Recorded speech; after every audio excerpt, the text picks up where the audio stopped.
Hey everybody, welcome back to another review. Hope you guys been enjoying the content on the channel as of late. Excuse me if you hear some noises in the background, just some family still here. Hope tomorrow I think everything will be back to normal.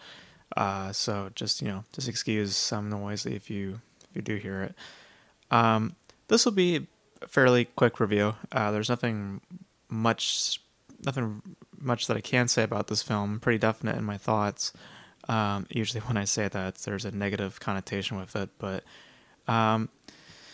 let's talk about Leo. This is an animation from Netflix. They actually a company one of Netflix's animation companies worked on this. What were their names? The animation company. Animal Logic, which have credits including Happy Feet, Legend of the Guardians, The Owls of Gahul. Sorry. The Lego Movie, Peter Rabbit. So they've most recently they did the Lego Movie 2, as well as Captain Marvel. So they've worked around. They've worked with Disney. They've done a few things here and there.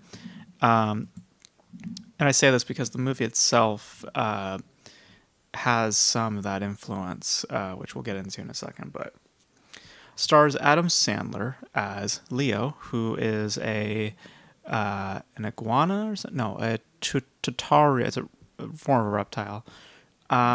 He's stuck at an elementary school, with his friend named Squirtle, who is voiced by Bill Burr. And he longs to get out and go into the wild and just see the world for himself.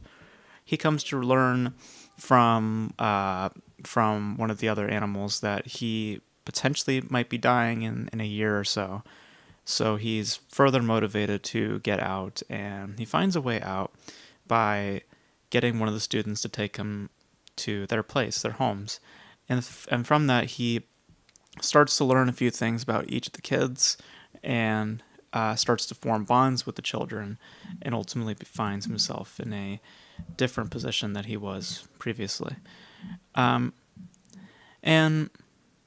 what you get from Leo is something familiar and ordinary, with an emphasis on high energy, specifically in its pacing, but something that is also self-aware in overall quality.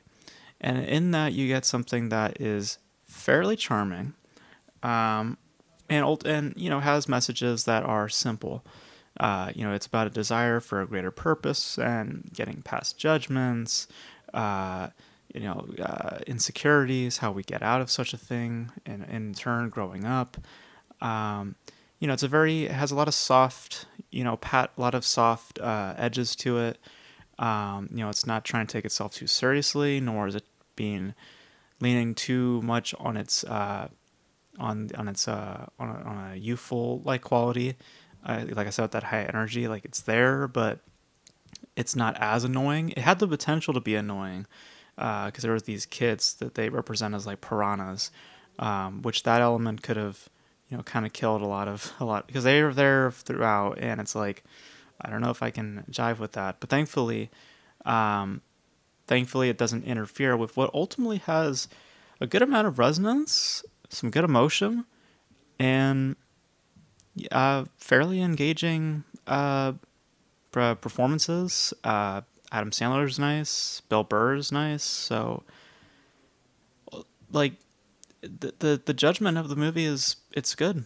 It's not bad. It's not great. It's perfectly fine. It works well enough. It gets its message across. It packages in some good emotion, and it has the mentality to some measure of a Pixar film. I mean, it echoes that of like Toy Story. Some of the models I can't think even seem like they're ripped out from Inside Out. Specifically, like a girl with glasses seems like she's like almost a copy and paste from the Inside Out girl. And I'm glad that it has that mentality, because Pixar traditionally knows how to deliver an emotion. And though what it lacks in animation, it makes up for in overall emotional quality. So it's a good piece. It's just casual, very casual and self-aware, and with that you get something that is fairly charming and fairly resonant, and just just overall just a decent time. I found myself in a decent company with the film. And where Adam Sandler is in his career right now, I'm just very happy with just seeing the quality of films that he's been producing. I mean, this is now like his he's on like a streak. Like there was Uncut Gems, then it was Hustle, and now it's this. He's been putting out some good work lately. I mean, he's got some stinkers, obviously. I mean, he has those murder mystery movies that he likes to do.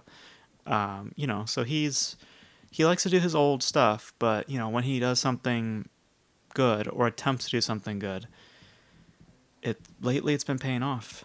So I'm happy seeing where Sandler is at now in his career, and hopefully this continues, this little streak that he has going, because I have been enjoying a lot of the movies that he's been making, and he was heavily involved in this. He has a writing credit and he's producing it, so keep it up. I want to see more from Sandler in this vein, making good quality films.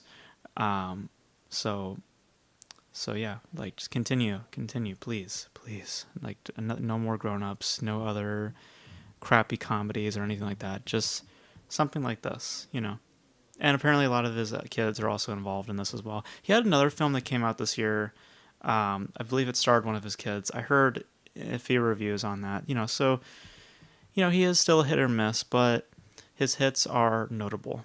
And I hope that it continues in his future, because I'm enjoying his films, or at least the films I've seen of his. So yeah, so those are my thoughts on Leo. I thought it was decent. I thought it was a decent little piece. I definitely felt it in the heart, but it's not remarkable, but it definitely leaves something of a mark in terms of overall emotion. So, let me know your thoughts on Leo. If you guys saw it, did you guys like it? Did you guys not like it?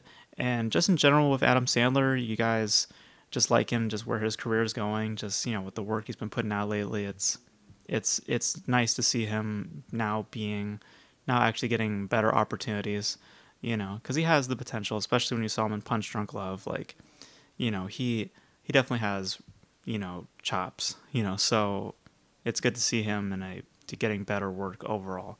So, but you guys want to know your thoughts about the film in the comment section below. And that's going to be it for me, guys. Thank you guys for tuning in. And until then, I will catch you guys in the next video. Bye.